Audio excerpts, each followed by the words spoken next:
વલસાડ જિલ્લા પોલીસની પ્રશંસનીય કામગીરી સામે આવી છે।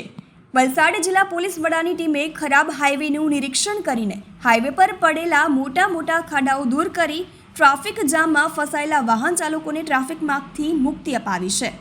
છેલ્લા ઘણા સમયથી વલસાડથી મુંબઈ તરફ જતો નેશનલ હાઈવે પર વરસાદના કારણે મોટા ખાડાઓના લીધે વાહન ચાલકોને ભારે મુશ્કેલીઓનો સામનો કરવો પડી રહ્યો છે અને અકસ્માત પણ સર્જાય છે।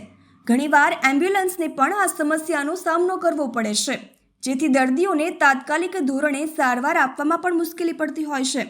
ટ્રાફિક જામની સમસ્યા તો જેવી ખૂબ જ સામાન્ય સમસ્યા બની ગઈ છે। આ બાબતે સાંસદ ધવલ પટેલથી લઈને હાઈવે ઓથોરિટી સુધી વાહન ચાલકોએ ફરિયાદ પણ કરી છે, પરંતુ આજ દિન સુધી ખરાબ રસ્તા અને ખાડાઓ દૂર કરવામાં નથી આવ્યા।